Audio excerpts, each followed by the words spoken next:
आशीष sir, good morning. आत्मवंदन। सबको आत्मा। सुप्रभात। अपना एक ध्यान का सेशन हुआ है 5 to 7। मेरा 7 डेज से चल रहा है। ट्यूसडे खत्म होगा। और हम्म। वो साउथ का है सर। अभी हम नॉर्थ मोस्ट से, हिमालय से कनेक्टेड वाला एनर्जी में अभी आएंगे। नॉर्थ से, साउथ से हट के अभी नॉर्थ में आएंगे। Thank you. किशोर सर का मैसेज सुना, अच्छा था। वो हो जाएगा सब। एस्ट्रन मास्टर्स इकट्ठा हो जाएंगे सब, आगे आएंगे तो ये मैनिफेस्टो अपने आप होता जाएगा। अपना उसी का प्रेरणा के रूप में हम हिमालय मास्टर्स के इंस्पिरेशन के लिए स्वामी रामा जी के स्वामी रामा जी जो उनका famous book living with Himalayan masters का बुक स्वाध्याय कर रहे। इन डेप्थ नहीं है तो पूरा संक्षिप्त भी नहीं कह सकते, वर्ड टू वर्ड भी नहीं कह सकते। इट्स अ एनर्जी बिल्ड करने के हिसाब से हम लोग कोशिश कर रहे हैं इसमें अपना, जो पिरामिड का आने का ये सारी बातें बोल रहे हैं, ये सारे 1 by 1 स्पिरिचुअल एस्ट्रल मास्टर्स इस चीज को मैनिफेस्ट करते हुए एक चीज हमें, एक मोमेंट, एक क्षण, ऐसे हम जब एनर्जी से जुड़ जाते हैं तो हम वैसे ही उसी के बीच बैठे हुए वाला एनर्जी में हम अपने आप को देख पाते हैं। वो मोमेंट होता है, वही वाला स्थिति है, वननेस स्टेट, अहम ब्रह्मास्मि स्टेट। वो आता है ये 14 आवर्स में तो बहुत लोगों को आएगा। वो कंटिन्यू जितना उसका वो स्पान बढ़े उतना अच्छा एनर्जी बिल्ड होगा। तो हो रहा है अभी। हम शुरू करें सर स्वाध्याय का? जी। Okay my dear friends, my dear masters and my dear gods. ये संबोधन जो है ना, हर एक इंसान आसपास के जीवों के साथ भी जोड़ देगा। ये तो संबोधन पत्री सर, इस बात को सुनते बहुत लोग अट्रैक्ट हो गए। अपने अंदर के संबोधन कर रहे जो आत्मा, जो गॉडलीहुड है, उससे हम कनेक्ट हो गए। ये सारे भौतिक शरीर को छोड़ के इनर वननेस स्टेट में डायरेक्ट हम जुड़ रहे हैं। तो इसी एक ऊर्जा को बिल्ड करते हुए, ऊर्जा के साथ जुड़ते हुए हम आज शुरू करेंगे अपना दूसरे अध्याय living with Himalayan masters book के स्वामी रामा जी के पहला शिष्य ने, फर्स्ट शिष्य ने, स्वामी रामा जी बोलते गए, वो हिंदी में अनुवाद करते गए। तो पिछले सेशन में हमने इसके बारे में सुना था। आज हम दूसरा अध्याय समझेंगे। इसमें है गुरु की शिक्षाएं, द मास्टर्स टीचर्स, इसके बारे में। इसमें वो बताते हैं मेरे गुरुदेव और माता पिता। लेखक क्या बता रहे, लेखक के पिता विद्वान संस्कृत पंडित और आध्यात्मिक व्यक्ति थे। उनके गुरुदेव ने उनके पिता के मार्गदर्शन उनके पिता को मार्गदर्शन और भविष्यवाणी की थी, उन्हें एक पुत्र होगा जो आध्यात्मिक मार्ग पर चलेगा। लेखक के जन्म के बाद, स्वामी रामा जी के जन्म के बाद, तो ये गुरुदेव ने उन्हें अपने संरक्षण में, अपने इसमें ले लिया शिष्य के रूप में। और बचपन से ही मंत्र, ध्यान और आध्यात्मिक जीवन की ओर प्रेरित करते हुए उनको आगे लेके गए। एक बार स्वामी रामा जी ने बोला, उस समय अपना ये हो रहा था ब्रिटिशर के साथ, ये इसमें सब लोग चड़ोबड़ी में भाग ले रहे थे। तो स्वामी रामा जी को बोले, मैं देश के लिए चड़ोबड़ी में भाग लेना चाहता हूँ, मैं उसमें जाना चाहता हूँ। तो उनके गुरु ने बोला, आपका जन्म ही तुम्हारा मतलब गुरु के और शिष्य के बीच, चेले शिष्य के, गुरु के बीच वो चलता है ना ऐसे। तो तुम्हारा जन्म तो कुछ अलग ही इसके लिए हुआ है, वो वाले के लिए बहुत लोग हैं चड़ोली में जाने के लिए, स्वतंत्र योद्धा बहुत है। तो इसमें नहीं है, तुम इसमें आ जाओ। हिमालय के इसको ध्यान का ये प्रसारित करना है करके उनको ये ध्यान इसमें लिया करके बताया गया है। और गुरु का प्रेम और मार्गदर्शन कैसे था, कैसे बता, तो उनका लेखक के लिए यानी स्वामी रामा जी के लिए गुरुदेव एक केवल गुरु नहीं थी बल्कि पिता से बढ़कर थे। पिता यहाँ बोलते हैं ना, माता पिता बच्चों का पहला घर, एक पहला पाठशाला है। माता पिता उनका पहला गुरु है। पहला जन्म लेते ही माँ, पेट में रहते ही माँ उनका गुरु रहेगी। बच्चों से कनेक्ट होके बातचीत करती है, जुड़ जाते हैं। जन्म के बाद पहला गुरु माँ पिता, उसके बाद आध्यात्मिक गुरु जो हमें इस सत्य को बताता है, मैं ये शरीर नहीं हूँ, आत्मा हूँ। ये सबसे ऊंची गुरु पद होता है। बाकी तो हमें दुनियादारी करने के लिए हम क्लासेस पढ़ रहे, ग्रेड बढ़ता जा रहा है, डिग्री से PG, UG, PG, high school, school के बाद हम पीएचडी तक भी जा रहे हैं। वो गुरु से भी जो हमें आध्यात्मिक सत्य दिखाता है, समझा बताता है, सबसे ऊंची गुरु। तो यहाँ अपने माता पिता के स्थान दिया था और उनके विचारों, भावनाएं और साधना को समझते थे। उनका गुरु क्या बोलते, उसको कैसे अपने जीवन में अपनाना है। और वो उनके गुरु ने उनको कोई बिना किसी स्वार्थ, तो गुरुकुलों में तो बहुत था, बहुत पहले आप लेते हैं, स्वार्थ हर जगह ये रहता ही है। उजाले के तले अंधेरा तो रहता ही है, दिन है तो रात रहेगा। वैसे ये भी रहता है स्वार्थ निस्वार्थ, बिना किसी स्वार्थ का करने वाला ही गुरु को हम अभी इतिहास से याद कर रहे हैं। ये अभी भी स्कूलों में है, पेमेंट ले रहे जिंदगी चलाने के लिए, उसमें भी बिना किसी स्वार्थ का, बिल्कुल डेडिकेशन से हर चीज अपने अंदर का जो भी नॉलेज है, विजडम है, शेयर करते हैं। कोई का लिमिटेड रहता है, कोई अनलिमिटेड।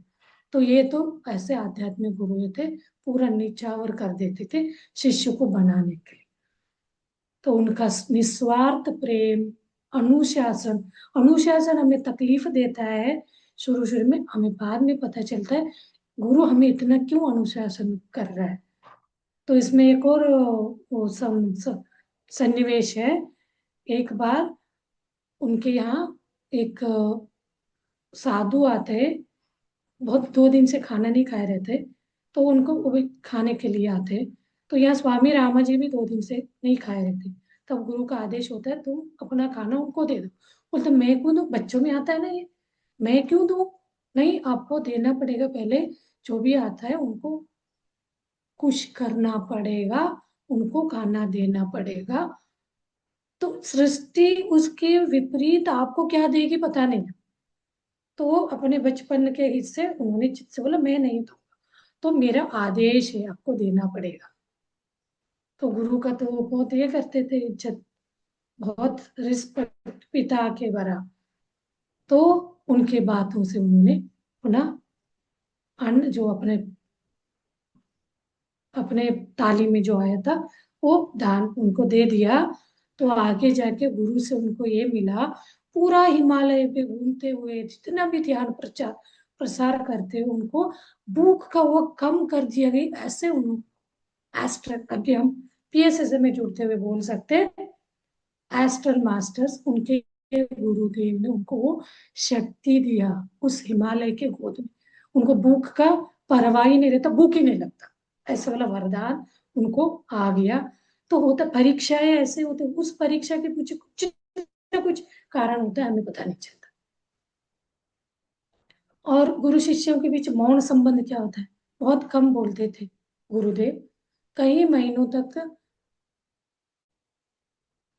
दोनों साथ रहते हुए एक दूसरे मौन में समय बिताते थे, ध्यान में।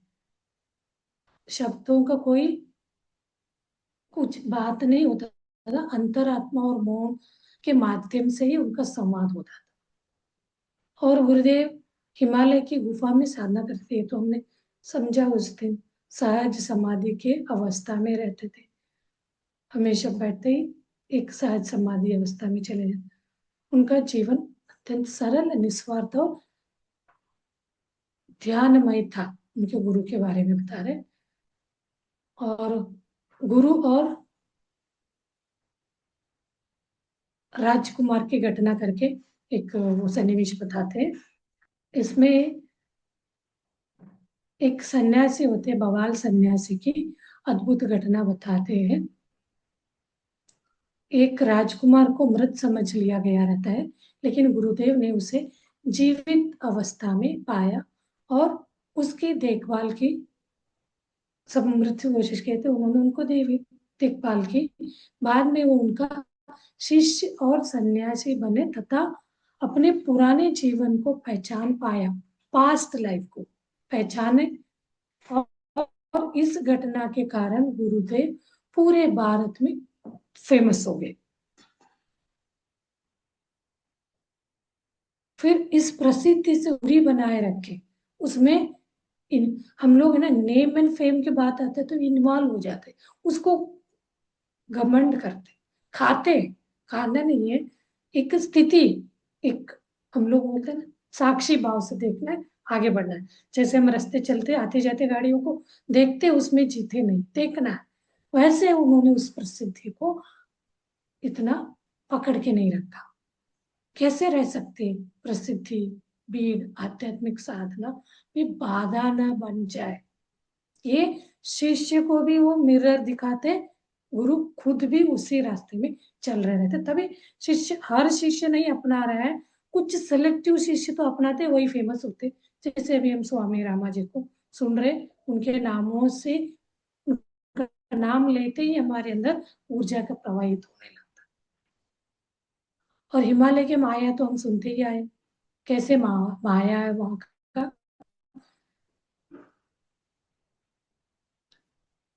सांग्रीला वहां के स्थानों के बारे में। और आगे यहाँ बताते, देने का, देना सीखना, निस्वार्थ सेवा और देने के स्वभाव सिखाई गई गुरुदेव ने। और भूखे होने के बावजूद अपना भोजन, ये वाला कहानी यहाँ बताए, वृद्ध स्वामी को देना पड़ा। इससे समझ आया कि सच्ची आनंद दूसरों के लिए कुछ करने में है। निस्वार्थ निस्वार्थता आत्मज्ञान की दिशा में महत्वपूर्ण कदम आगे बढ़ाने में हमें सहायक होगा।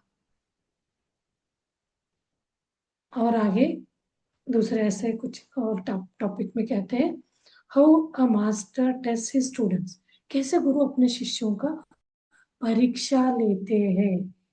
गुरु केवल ज्ञान नहीं देते, बल्कि शिष्यों की ईमानदारी, अनुशासन, धैर्य और आत्मनिर्भरता निर्भरता का भी परीक्षा लेते रहते। कठिन परिस्थितियों में कैसे उस पे खड़े उतरना है, उस इससे आगे प्रगति कैसे करे, वास्तविक क्षमता और आध्यात्मिक प्रगति में उसको कैसे अप्लाई करना है। ऐसे जंगल में पूरी रात यात्रा करते हुए, पत्री सर भी बोलते हैं, रात भर ट्रैकिंग करते थे, नदी में, बहती हुई नदी में बैठ के, किनारों पे बैठ के, पानी के में बैठ के ध्यान करते थे, बारिश में चलते थे। इस शिष्य को स्ट्रांग बनाना, उन्होंने एक एक चीजें सिखाया। जैसे यहाँ स्वामी रामा जी को अपने गुरु बता रहे हैं, तो घंटों घने जंगलों में चलना, और रास्ते में प्राणी, वो तो इतना डीप फॉरेस्ट है, बाघ मतलब एनिमल्स होते हैं, सांप, अज्ञात जो जीव जंतु होते थे, ये इनका अनुभव निर्भयता से और साहस के साथ प्रति विश्वास और विकसित करने की परीक्षा लेते रहते थे। और कभी ऐसे फ्लडेड रिवर को क्रॉस पार करने का गुरुदेव ने बताया, कहा कि जी, जो व्यक्ति उफनती नदी पार करेगा वही उनका सच्चा शिष्य होगा, ऐसे परीक्षा देती। जैसे अर्जुन को द्रोणाचार्य जी ने, अर्जुन को नहीं, सारे शिष्यों को बोला गया, या इस पेड़ में क्या दिख रहा है, कोई ने पेड़ बोला, डाली बोला, पत्ती बोला। तो जो व्यक्ति का स्थिति है, जो उसका अभ्यास का वो है गहराई, उस हिसाब से उसको सामने का लक्ष्य दिखेगा। गुरु के परीक्षा के अंतर वो भी क्या। तो ऐसे उफनती नदी को क्रॉस करने का शिक्षा, कोई संकोच किए बिना नदी में इसका स्वीकार किया इस चैलेंज को, उसको संकल्प शक्ति की शक्ति समझाई गई यहाँ, श्रद्धा और दृढ़ संकल्प वो समझाने के लिए तो एक वो वाला टेस्ट लिया गया। आजकल हम टेस्ट पास होने के लिए कभी थोड़ा रट्टी मतलब याद कर करके लिखते हैं, नहीं तो चीटिंग करके लिख लेते हैं। अभी का उसमें भी कोई होते होंगे, बट बहुत लोग उस हर एग्जाम को टेस्ट को चैलेंज पे लेते थे नए चीज सीखने के लिए। और गुरु को मेरी भेंट, माई ऑफरिंग टू माई मास्टर, गुरु को धन या मूल्यवान वस्तु देने के बजाय सूखी लकड़ियों का गट्टर अर्पित किया गया। इसका अर्थ था जब अपने पुराने कर्मों और नकारात्मक विचारों को ज्ञान की अग्नि में समर्पित करना। हम कोई भी चीज अर्पित कर रहे हैं, इवन हमारा दुख दर्द भी गुरु ले लेता है। बहुत सारे एग्जाम्पल है, स्वामी रमन महर्षि का ले लीजिए, और रामकृष्ण परमहंस अपना हंस जी अपने शिष्यों का दुख दर्द ले लेते थे। उनको फिजिकली वो चीज हुआ, उन्होंने चैलेंजेस को फेस किया, उस पे नहीं रहते थे, हमेशा उस पे रहते अपने देवी के साथ। तो ऐसे जीवन को और ऐसे ऑफरिंग भेंट होता है, तो उस उनके अंदर का वो हमें सीखने। और अकेलापन वो भी सीख गुरु सिखाते हैं कि वास्तविक अकेलापन बाहर की परिस्थितियों में नहीं, जितने भीड़ भाड़ में रहते हुए भी हमें हमें अंतर्मुखी होना है, नहीं बल्कि क्या होना है, वास्तविक परिस्थिति कितना भी भीड़ भाड़ हो, अपने भीतर की पूर्णता से अनजान होने से, यानी भीतर की पूर्णता के साथ हम उससे जुड़े रहेंगे, तो अनजान होने से उत्पन्न होता है। अपने भीतर की पूर्णता से हम अनजान होंगे तो उसका पाने का, उससे साथ जुड़ने का उत्पन्न होता है, वो पाने का हमें सीख वहां समझ जाती है। जो अपने वास्तविक स्वरूप को जान लेता है वह कभी अकेला, अभी बच्चे बोलते हैं मुझे बोर हो लगता है, मुझे आजकल अकेलापन में वही हैबिट कर लेता है, मोबाइल देखना, टीवी देखना। तो आप अंतर्मुखी के वो वाले अंतर मौन के साथ आप जुड़ने लगे, वो वाला हमें बहुत खुशी रखेगा, अपने भीतर के सत्य का साथ ही सरोज संगति के साथ जोड़ेगा।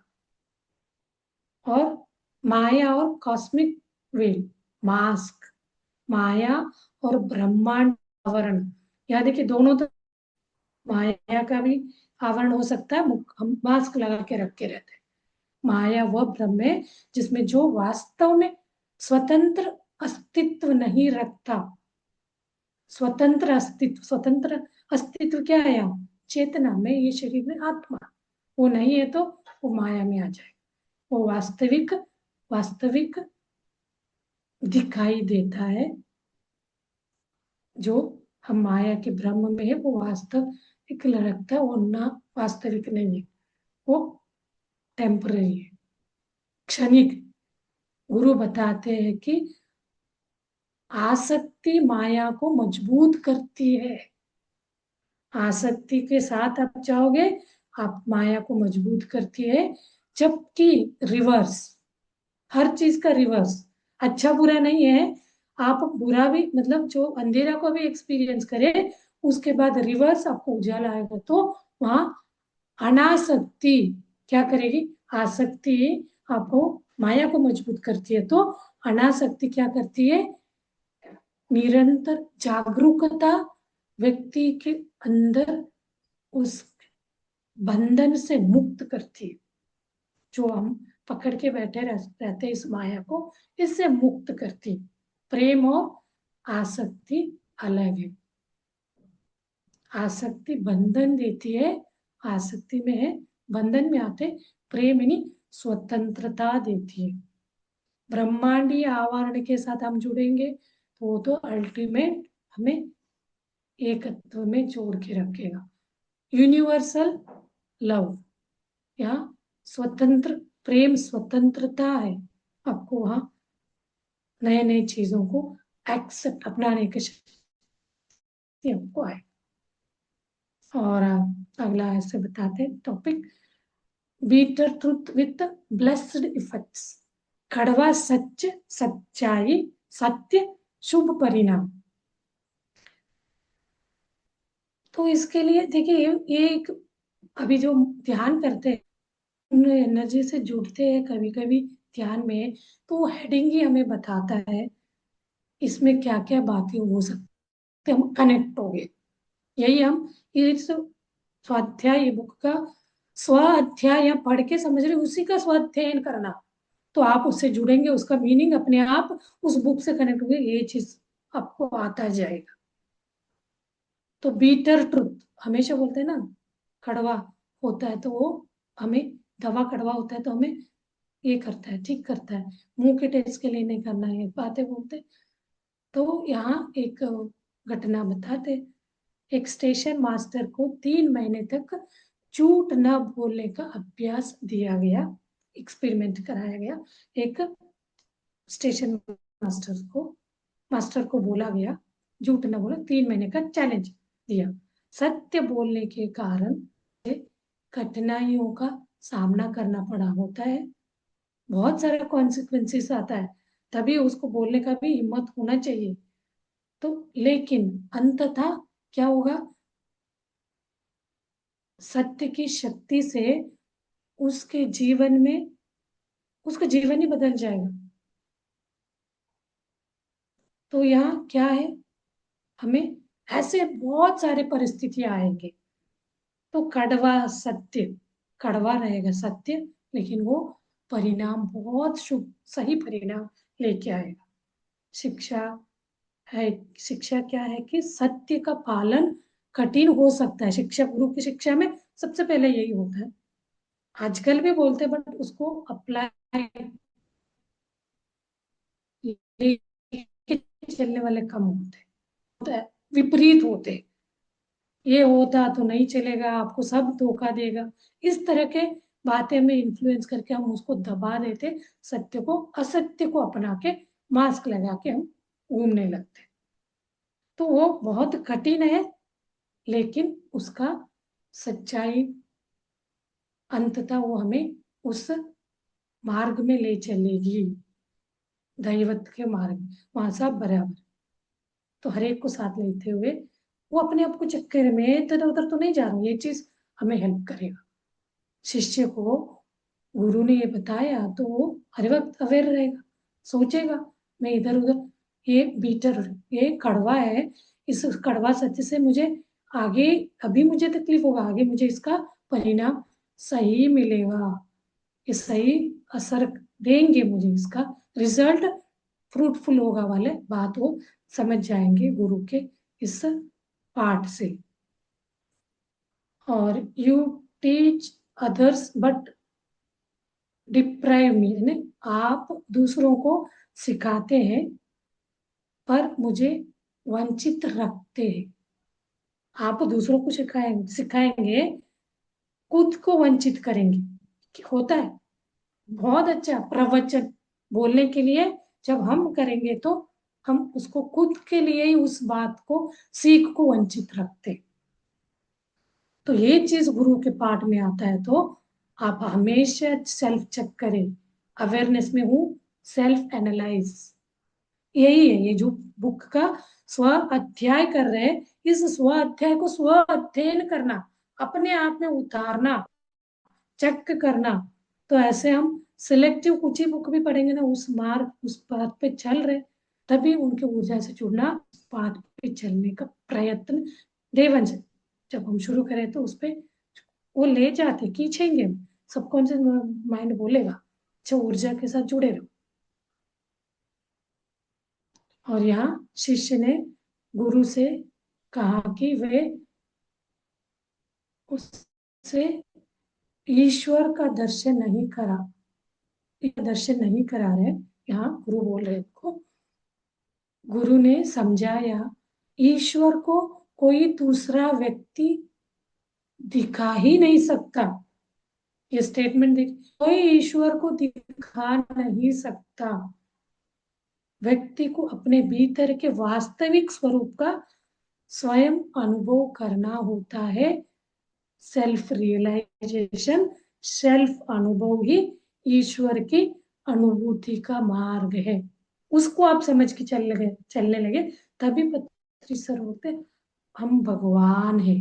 बहुत डेयरिंग, इतना कॉन्फिडेंटली बोलते हैं हम भगवान हैं। तो वो चीज हमें ये बुक भी सिखाता है। और अनुशासन आवश्यक है। क्यों? गुरु ने समझाया कि आध्यात्मिक साधना के लिए अनुशासन, जागरूकता, अवेयरनेस, डिसिप्लिन, अवेयरनेस और रिस्पॉन्सिबिलिटी, जिम्मेदारी आवश्यक है। अनुशासन केवल बाहरी नियमों का पालन के लिए नहीं, अपने अंदर सेल्फ चेक के लिए भी अनुशासन होना जरूरी है। कभी हमारे मन गलत के पीछे जा रहा है तो उसको वापस लाना। जैसे मक्खी कभी भी गंदगी पे नहीं बैठता। क्या? मधुमक्खी, वही फ्लाई, जो हाउस फ्लाई होता है, कहीं पे भी बैठता है। उसका उसका क्या आती नहीं है, क्या उसमें अमृत है, क्या में विषय वाला नहीं जा। तो यहाँ ये अनुशासन को बाहर दिखाने के लिए स्ट्रिक्टनेस मैं बहुत टाइमली वो मेंटेन करता हूँ। अंदर भी करना है वो नियमों को, बल्कि अपने विचार, वाणी और कर्मों के प्रति निरंतर अवेयर रहना है, सजगता में रहना है। गुरु बता रहे। तो ये वाक क्षेत्र, कर्म क्या करें, कोई कर्म हमारे कंट्रोल में ना रहता है तो हो जाता है, दैट इज इनबिल्ट। उसको निकालना, आप अवेयर रहोगे उसको हम जला सकते। ध्यान अग्नि दग्ध कर्मण्यम, कर्म को दग्ध कर देगा। तो यहाँ वास्तविक अनुशासन व्यक्ति को भीतर से विकसित करता है, अंदर से हमें इवॉल्व करते जाता है। क्या पॉइंट है? तो ये चीज हम अपनाए, अपने उतारे अपने जीवन में, तो कोई भी चीज करने में हम सक्षम, रेडी। इट में डिफिकल्ट परिस्थिति हो, विपरीत हो या अनुकूल हो या विपरीत परिस्थिति, कोई भी परिस्थिति। और अभिशाप में छिपा आशीर्वाद। देखिए, अभिशाप में छिपा आशीर्वाद, यानी गुरु ने कहा कि जब भी शिष्य अहंकार और स्वार्थ से कार्य कर, गुरु को पता चलता है, क्योंकि हम अपने आप को नहीं देख रहे, हम सीख रहे हैं। शिष्य, बच्चा माँ के गर्भ से आने के बाद माँ से सीखते जाते। कोई भी परिस्थिति, कोई भी क्षण में हम गलत शिक्षा दे दिया तो हो गया। तो यहाँ जब शिष्य अहंकार और स्वार्थ से कार्य करेगा, उसका झलक, उसका अंतर, ये दृष्टि गुरु को पता चलता है। उसे सफलता नहीं मिलेगी, ये उनका क्या होगा?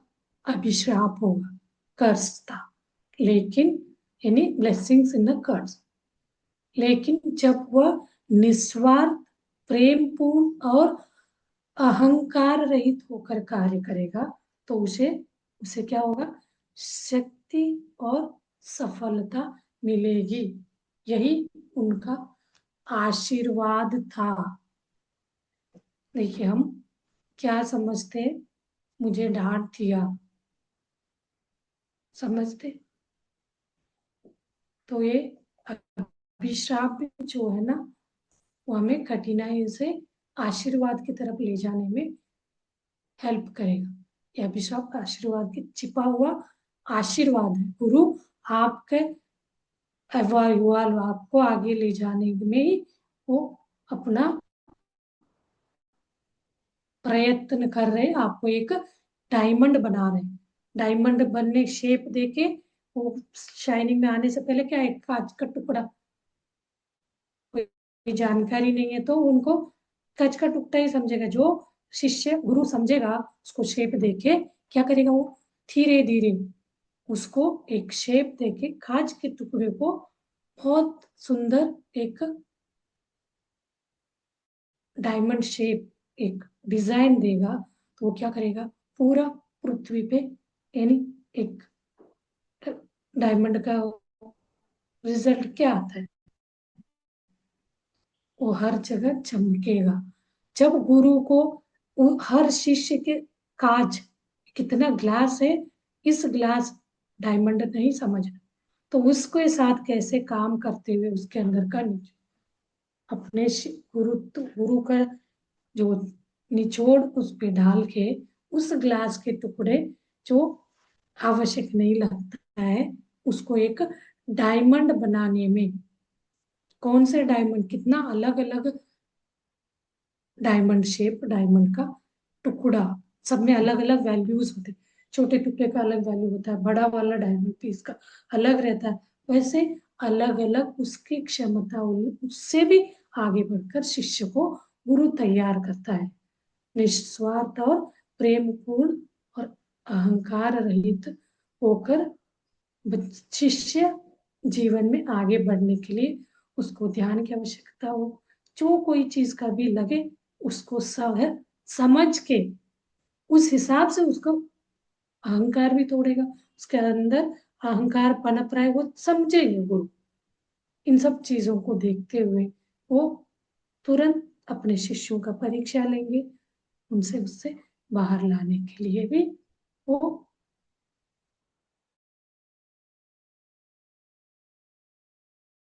तो अपने साधना में शिष्य को साधक करने में गुरु बहुत महत्वपूर्ण अपना वो कार्य ड्यूटी निभाते हैं।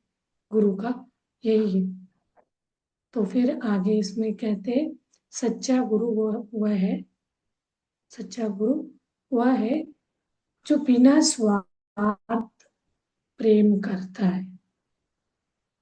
बिना स्वार्थ प्रेम करता है, इस सेंटेंस को तो आप खुद ही समझ सकते। अभी भी हम ऐसे गुरुओं के बीच गिरे हैं। चेक योर सेल्फ, सच्चा गुरु कौन है, क्या है। तो इसीलिए पत्री सर हमें यहाँ कहते हैं इसका निचोड़, सच्चा गुरु युवर श्वास। ये सब सीख रहे हैं, ये सब चैलेंज के साथ हम एक रस्सी के ऊपर चल रहे हैं। थोड़ा सा भी हम अपना ध्यान इधर उधर करा तो उससे गिरने के चांसेस है। इसके अलावा भी हमें एक अल्टीमेट उस अवेयरनेस में रहने के लिए, सबकॉन्शियस माइंड के साथ, यानी उस परमात्मा के साथ भले बने रहने के लिए एक सच्चा गुरु को पहचानना है। तो यहाँ श्वास बोल के एक रिसर्च को चेंज करके पत्री सरनों में सर ने यहाँ एक सरल विधि हमें दे दिया, श्वास को देखो वाला साधना को। तो जब साधक को, और यहाँ रामा जी को उनको गुरु बताते हैं, साधक हो, शिष्य हो, साधक हो, तो भीतर से अनुशासित करना बहुत जरूरी है। भीतर से, बाहर से नहीं। अच्छा ड्रेसिंग करना, टाइमली जा रहे, ये सब करे, भीतर से। ये बात को हमने पहले बहुत अच्छे से समझा। तो ये बहुत जरूरी है, ये गुरु का पाठ है और उसे आत्मज्ञान की ओर ले जाता है। यही बात ही हमें आत्मज्ञान यानी सर्व परमात्मा के साथ जोड़ेगा। पहले अनुशासन अंतर्मुखी होके भीतर के ये डिसिप्लिन को हम बढ़ाएंगे, आत्मज्ञान में हम जिएंगे, वही वाला कंटिन्यूअसली हम उस साधना में, उस प्रैक्टिस में, उस रियाज में हम रहे। रिहर्सल रिहर्सल बोलते, करते करते हम उसका मास्टर बन जाएंगे। तो परमात्मा स्थिति हमेशा हमारे सामने कोई भी आए, जैसे शिव भगवान बहुत ऊंचे पद का नाम लिया मैंने, वो कोई भी दुष्ट भी आए तथास्तु, मुझे चोरी करने के लिए घर दे दो भगवान, बड़ा तथास्तु। कोई अच्छा, मुझे कल उनके लिए सेवा करना है, ऐसे मुझे बहुत पैसे दे दो, मैं सेवा में लगा दूंगा, तथास्तु। तो यहाँ क्या हो जाता है, ये कॉन्सिक्वेंसी को बियॉन्ड वो गुरु देता जाता है, उसको हमें समझना है, उसका बाधाएं क्या आ सकता है, हमें कहाँ से कहाँ दूर ले जाएगा, उस परमात्मा से उसके साथ जोड़ के रखेगा। तो ये बात गुरु हमें खुले किताब की तरह बताता है, तो उसको आप ले कैसे रहे, शिष्य आपके ऊपर है। और ध्यान इसमें मुख्य मेन ध्यान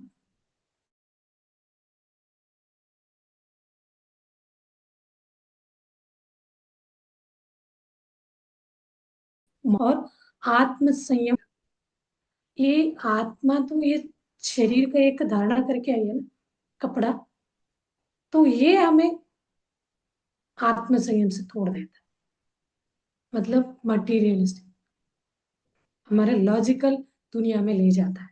घूम के आइए, ले जाना कोई, वहां जाना कोई बुरी बात नहीं है, तो हम उसी में तो, इस पृथ्वी में इसी के लिए तो आए हैं, लेकिन वो हमें पकड़ ना जाए, हमारे इसको सिद्धांतों को अपने, ये जो भावनाएं हम बनाए इसको ना तोड़े, हमें कोई इम्पैक्ट ना करे, तो उसके साथ एक साक्षी भाव से घूमते हुए एंजॉय करें।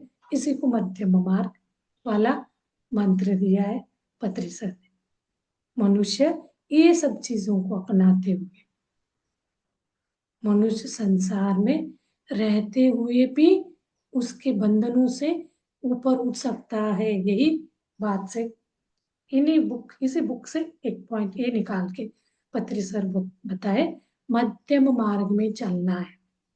कोई ये बुक पढ़ेगा, यू फॉर एवर पढ़ेगा, मतलब कुछ कुछ पॉइंट्स हर दिन याद करने वाले एक वाक्य पत्री सर का कॉन्सेप्ट बन गया।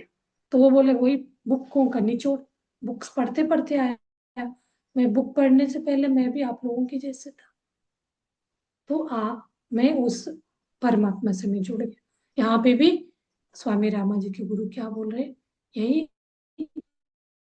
सेवा करते हुए हम मनुष्य संसार में रहते हुए भी अपने बंधनों से मुक्त मुक्त जीवन जी सकता है, ऊपर उठ सकता है। अपना जीवन का क्या उद्देश्य है, क्यों मैं इस पृथ्वी पे आया हूँ, इस भूलोक में आने का कारण क्या है, इसको जानने लगेगा, अंदर से प्रश्न उठता जाएगा, तो उतना वो भीतर होते तक स्ट्रांग इवॉल्व आगे बढ़ता जाएगा।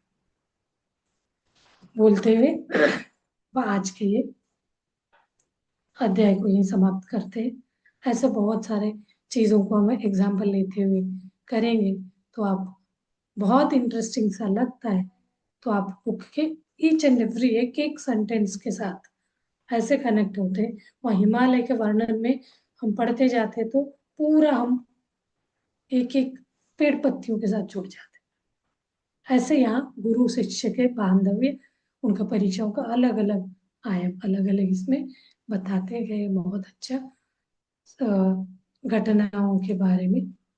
तो आप इस घटनाओं को, इस अध्याय के मोटे मोटे जो भी हमने पॉइंट्स समझे हैं, उसको अपने जीवन में उतारते हुए उस ऊर्जा से जुड़ते हुए सर ध्यान में बैठे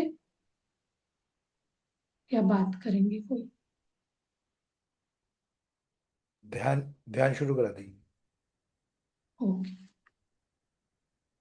के मास्टर्स,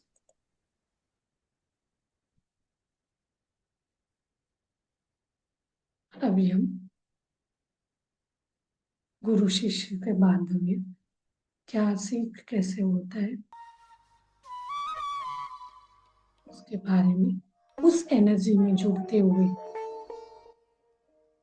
इस Himalayan master, living with Himalayan masters ऊर्जा के साथ कनेक्ट होते हुए, सारे एस्ट्रल मास्टर्स को ऑलरेडी आके सब लोग बैठ के मुझे वो शक्ति दे रहे, मुझे अपने उस ऊर्जा से जोड़ते हुए इस स्वाध्याय को स्वयं अपने ऊपर और सबके सामने रखने का भी ऊर्जा मुझे प्रदान करते हुए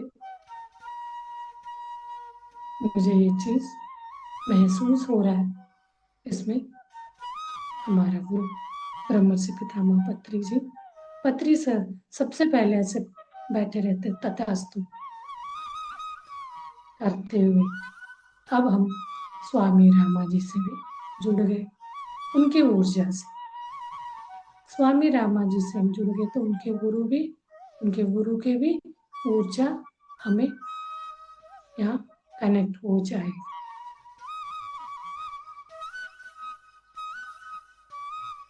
इन्हीं सारे मास्टर्स के ऊर्जा के साथ जुड़ते हुए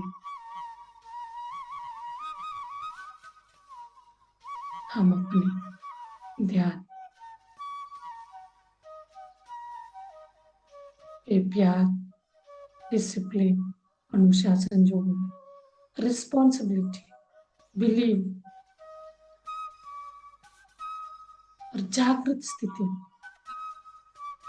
अंदर से कैसे रहना इन स्थितियों में नहीं, अंतर्मुक्ति होते हुए अंदर के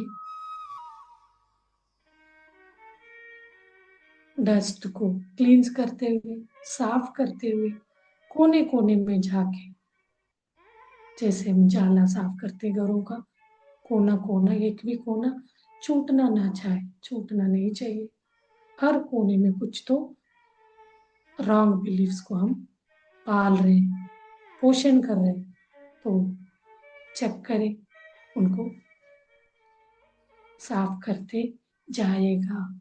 जब आप श्वासों के साथ बने रहेंगे, अपना गुरु बनाएंगे श्रेष्ठ। उस परमात्मा के साथ रहने का एक सीढ़ी है ये गुरु श्वास। उसी गुरु श्वास को देखते हुए हम अपना इस भौतिक शरीर के अंदर जो मैं भगवान हूँ स्टेट है, उसको पहचानने का एक एक कोशास को साफ करते हुए, देखते हुए साक्षी भाव से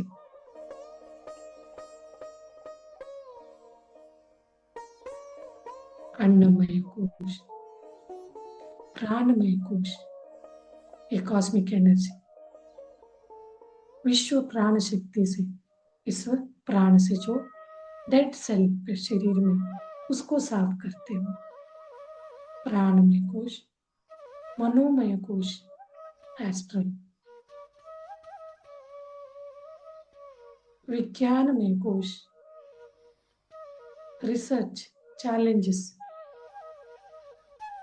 उसको एक्सपेरिमेंट करते हुए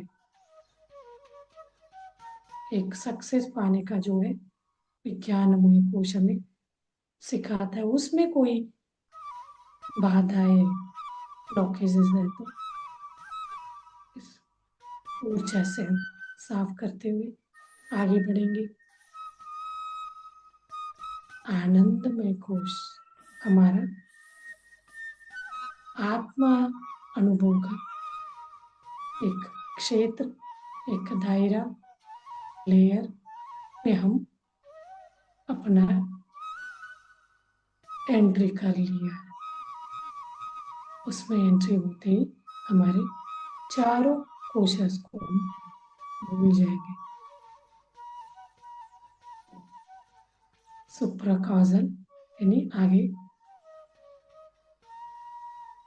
विज्ञान में का निर्वाणिक, इसमें हम लेके चलेंगे हमारा शरीर के एक एक कोशस को, नसों को यानी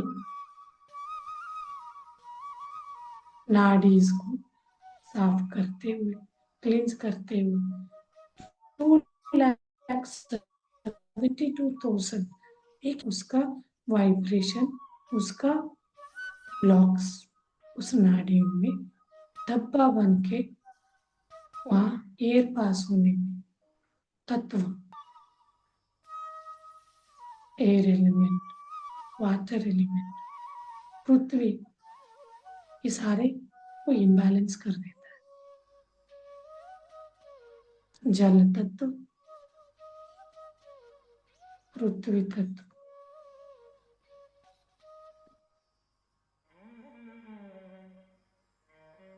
एयर यानी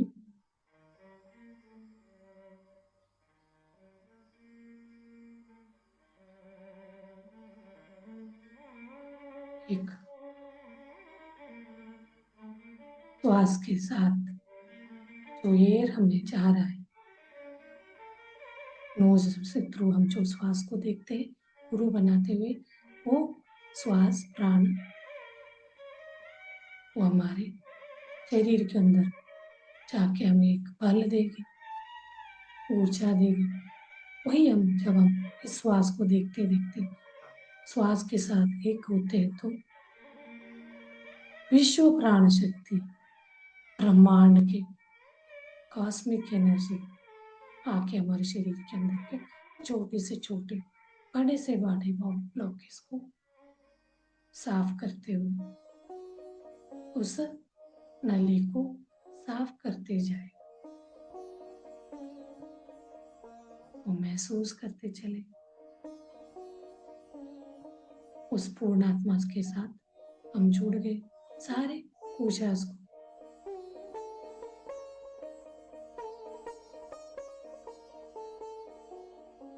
क्लींस करते हुए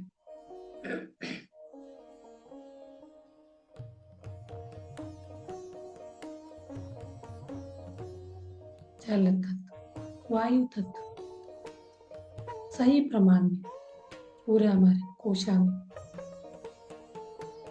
प्रवाहित होते रहे।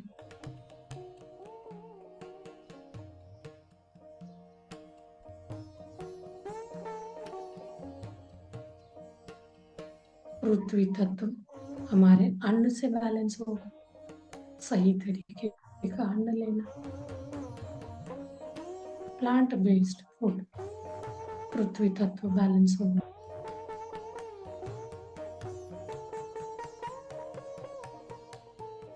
जल तत्व सही प्रमाण के जल,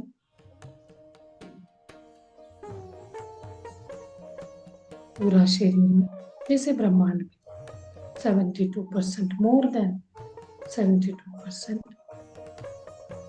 वह एक जल तत्व है। अपने शरीर में भी भरपूर जल है। उस जल को सही तरीके से, कोई जगह ज्यादा नहीं, कोई सही कम नहीं, सही प्रमाण में उसका बहाव को पूरा शरीर में फैलाते हुए वो कॉस्मिक एनर्जी हमें बैलेंस करेगा।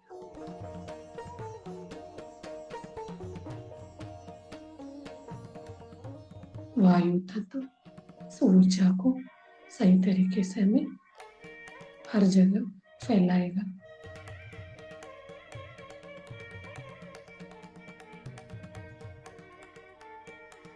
इस पृथ्वी तत्व को जो आहार हम लेते उसको पचाने के लिए हम यहाँ शरीर में अग्नि तत्व होता है, सही तरीके से बैलेंस करके वो करेगा तो सही पाचन क्रिया अपने गट ब्रेन हार्ट एक इंटरलिंक होके एक दूसरे से चैनल होते हुए कार्य करेगा, तो हम हमेशा ऑल द टाइम उस सर्वात्मा से, आत्मा नहीं यहाँ सर्वात्मा से हम कनेक्टेड रहेंगे। उस ऊर्जा के साथ हम बने रहेंगे, इस स्थिति में बने रहिए।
सो धीरे धीरे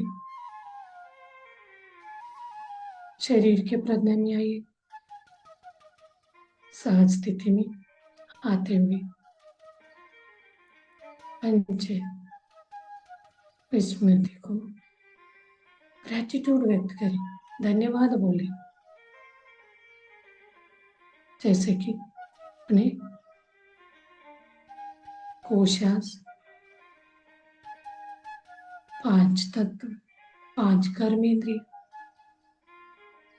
5 तन्मात्राएं, मन, बुद्धि, आत्मा, इन सबको धन्यवाद बोलिए, क्योंकि अभी हम पूर्ण आत्मा स्थिति से वापस आ रहे हैं तेज स्थिति में।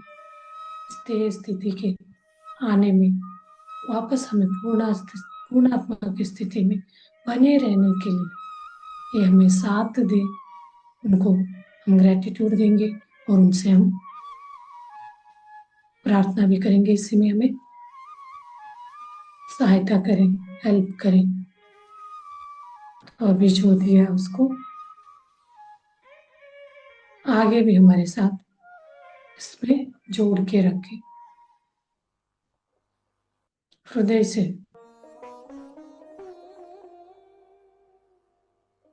धन्यवाद व्यक्त करें।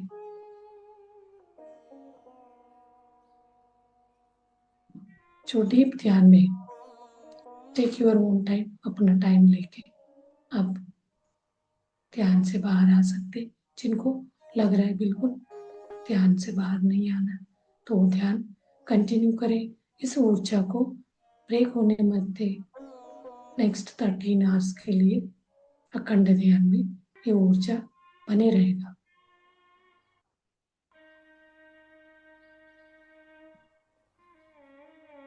धीरे धीरे स्माइल के साथ, एक खुशी के साथ, नए एनर्जी के साथ मुस्कुराते हुए शरीर के प्रज्ञा में आते हुए इस ध्यान से बाहर आ सकते हैं। 5 सेकेंड्स टाइम लेते हुए आंखों के ऊपर हाथ रख के रिलैक्स होके धीरे से अपने सहज स्थिति में आइए। Thank you Uma ma'am. Thank you.